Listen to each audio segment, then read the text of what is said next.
Good morning. This is Sunday morning, Sunday school lesson.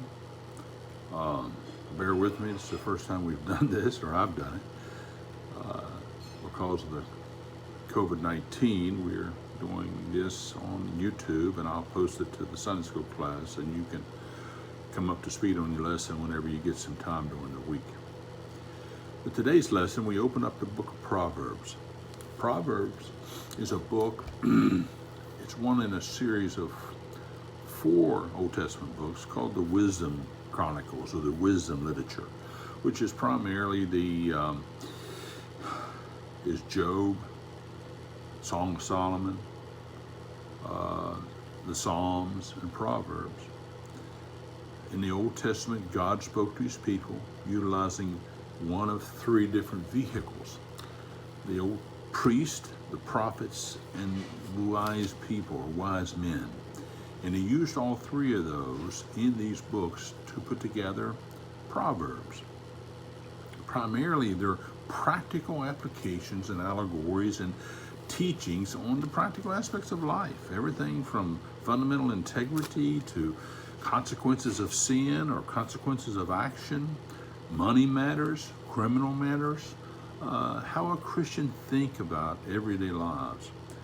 These books need to be studied by anybody that gives any advice or counseling, parents themselves for raising children. This is practical Christianity. And the illustrations that are used here and the lessons that are used here are timeless. They're as appropriate today as they were then.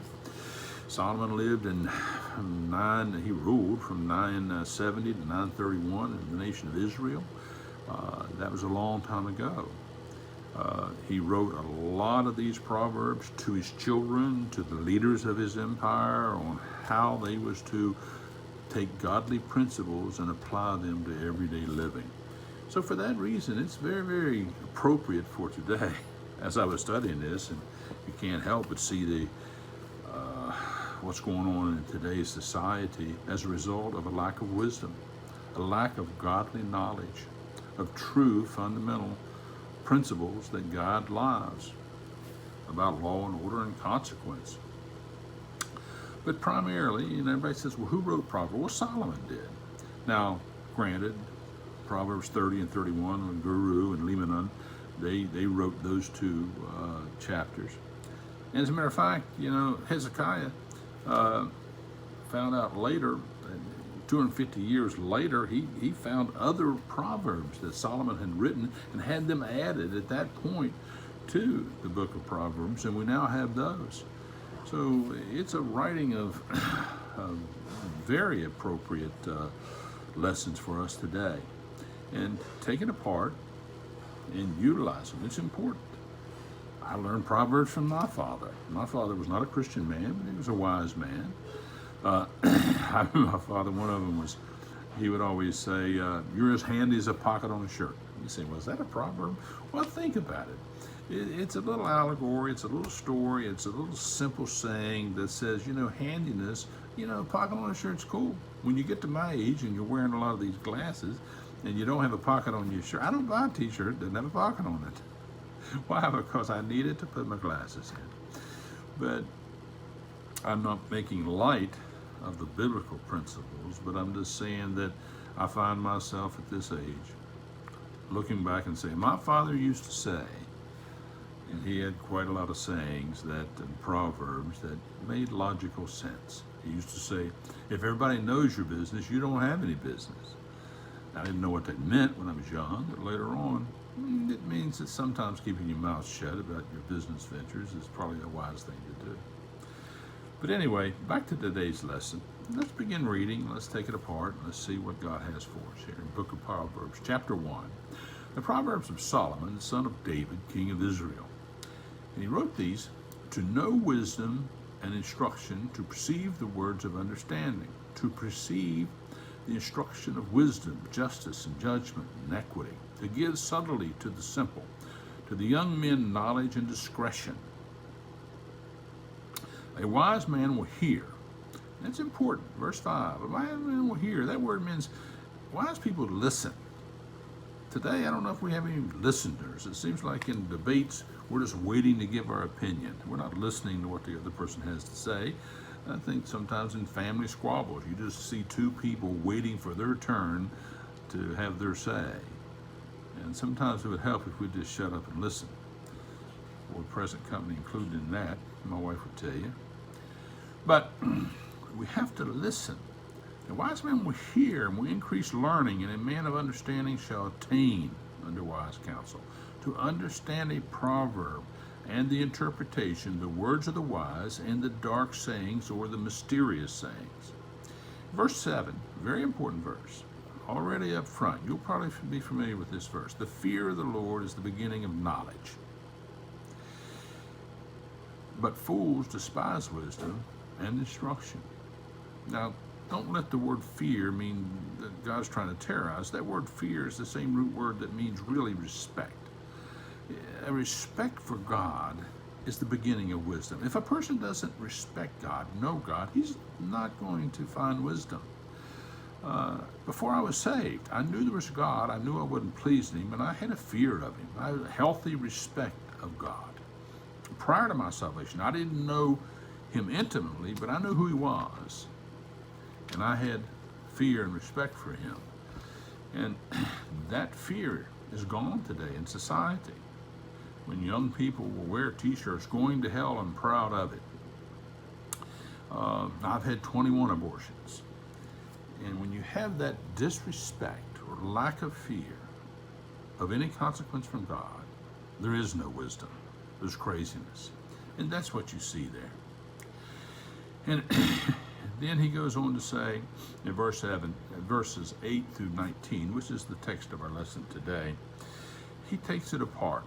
He says, My son, hear the instruction of thy father, and forsake not the law of thy mother.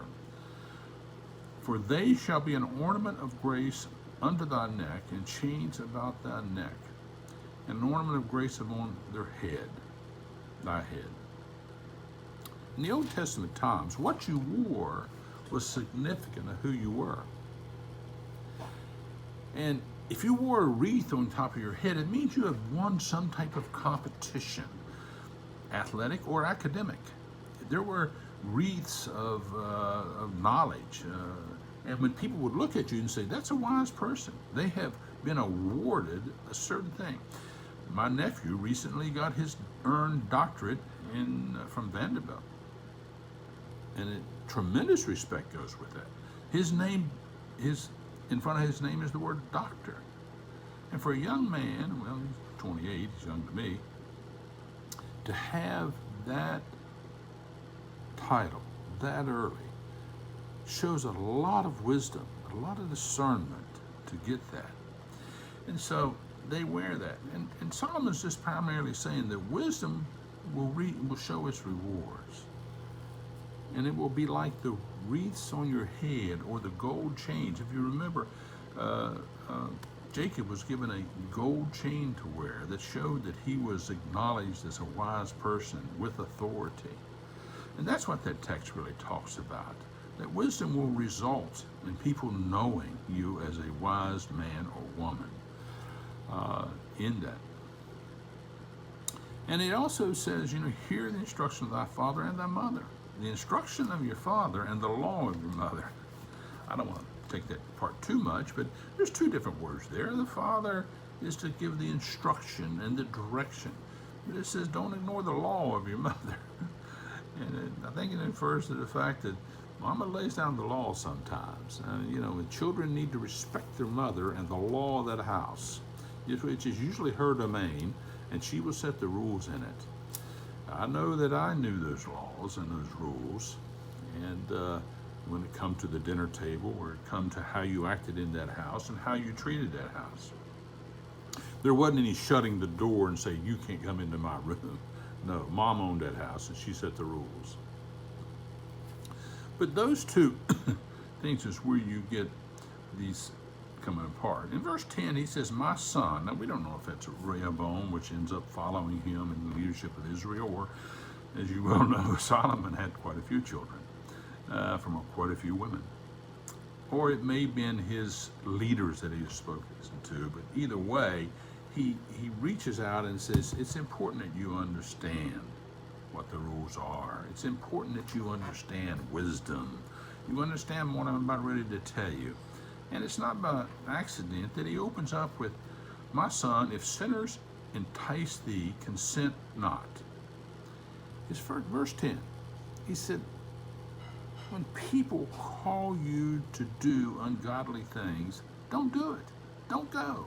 You have a choice. Stand away from it. If they say, come with us, let us lay for blood, and let us lurk privately for the innocent without cause. Now there are people that lay in wait to ambush other people. It's always been a tactic of robbers and thieves for ambush. The people, not only for robbery, but just to ambush people, take their life.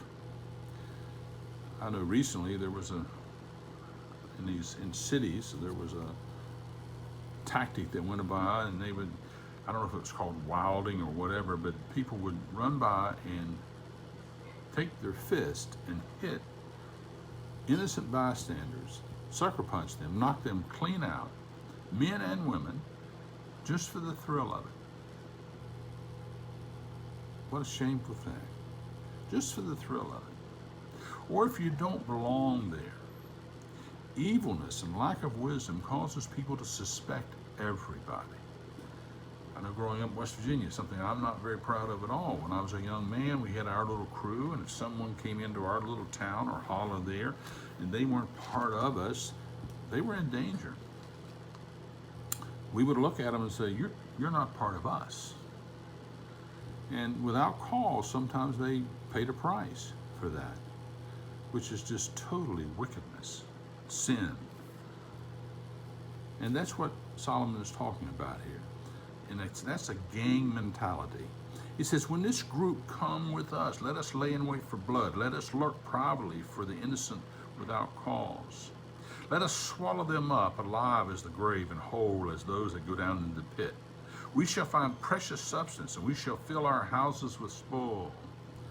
This is a gang of people saying, come with us. Let us take these innocent people, let's rob them, and we'll share the profits. That's what it's saying. And how they want to do it? Let us lurk privately. When you look on television, you see someone with a hood and a mask, to lurk privately, you can tell they're up to no good.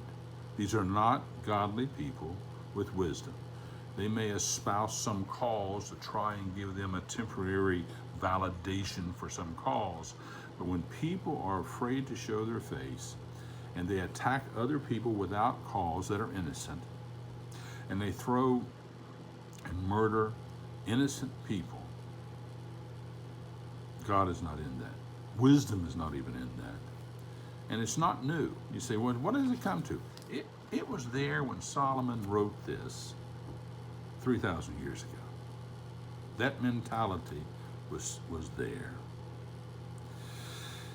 Cast in thy lot among us, they say. Let us have one purse. Sounds like socialism to me. The socialism of the corrupt, vile gang. Let us all come together to take advantage of the innocent and steal and take what we do not have. Let us plunder. That's the appropriate word. Plunder other people who have worked hard for wealth. Let us take it through violent means as a group of people, and we'll share what we steal. All you need to look at is people roaring out of these plundered department stores with hands full of goods that they didn't pay for, and taking off to make this verse really come alive for today. My son, walk not thou in the way with them. Refrain thy foot from their path. Don't even go there. You say, well, Jim, should I control who my children hang around with? Absolutely. Stop it. Let me tell you, when you as a Christian parent send your children off to school or let them go out to play, you better pay attention who they're with. And there's some that you're going to have to say, I'm sorry, but their lifestyle, I don't want you to participate in. Now, in the prior verses, it says that you can tell good people by what they wear. Does the clothes make the person? I don't think so, but I think sometimes it's fair to say that people dress like they're heroes. If someone is dressing a certain way, they're dressing like they're heroes. When Antifa has a certain dress, they wear a mask, they wear black, they wear a hood, they are told how to dress, and those that want to identify with them dress like them. So you can usually tell, and I think you should be very careful. And there are signs of rebellion that when people want to identify with a lost world instead of the godly element, that should raise alarm bells. Cast not your lot among them. My son, walk not in the way with them. Refrain thy foot from their path, for their feet run to evil, to make haste to shed blood. Surely in vain the net is spread in the sight of the bird. Now, theologians have two takes on that verse. One is that if you set the net in sight of the bird, he won't come. The other one is the bird seeing you set the net doesn't make any difference. They're so focused on getting the grain that they'll go get the grain and the net will trap them. I don't know which one it means here. Primarily, I think for consistency's sake, it really shows that you're going to get trapped. If all you're after is greed and taking something that's not yours or you did not deserve, the net will fall. Eventually, sooner or later, the net will fall. And that's what that text means. And they lay wait for their own blood, and they lurk privately for their own lives. So are the ways of everyone that is greedy of gain, which taketh away the life of the owners thereof. Armed robbery, people taking things that are not theirs, and even taking the lives of those who resist giving it up, are an evil, evil people. And that is really what Proverbs is all about, is learning and seeing evidences of a lack of wisdom and an ignorant people that leads to destruction. Don't take that route. It's so important that we look at that and do not go down that road. But we do what? We seek the wisdom of God. I've told you many times, and I started teaching the Bible consistently over 40 years ago. I was in a little military church in Rota, Spain, and the pastor there said, gee, we needed an adult Sunday school teacher. You've been saved 4 years. We're going you to take it. Now, I was 26. I had been saved for 4 years, but I had not grown at all. I had not sat at study. I had not sat underneath good teaching. I had not progressed or grown in grace at all. But I remember I was terrified. I had this fear of the Lord and great respect for him, to study and beg God that he would make this text real to me, that I could understand it. This old English in the King James Version, I know it's not really true old English, but even how it was written then in the 16th century was confusing to me. It was so hard. And without being brought up in the church, I had no historical background. And I remember studying hard, but begging God for him to open my mind. And the wisdom and things started to open up. I had to work hard. I had to study long for a Sunday school lesson that would maybe last 5 to 10 minutes. I would study 10 to 11, 12 hours. And it would just come slowly. But it did come. And God will give you wisdom. If you seek wisdom from God and discernment, he will give it to you. He's promised that. And so I would tell us all, stay in the book. Study the Word of God. Submit your ears to wise preachers of the Word. And as David preached Sunday, and I really enjoyed his lesson so much this last Sunday about the the church, and it's off its rails at a lot of times with the fundamentals of doctrine, that we don't live the life we say we believe. And it convicted me, and there's a lot of things that message really spoke to my heart on, and it was very important to me. But the key to wisdom is the Word of God, and to study these and learn and take those principles and root them down in our heart and soul, that we may better serve Him. I apologize for any missteps on this, or even when it's posted, and it'll take a while to make it right and get it up right, so bear with me. I want to maybe go to Zoom later on when we're all familiar with that, so you can ask questions. I do like an interactive class. But until then, at least we can get the lessons out, and because of the limitations on the Romans at the church and the time frames that are available, we thought it best just to put something out live, or put something out recorded, so that you could study with us on the lesson and stay on track. Thank you very much.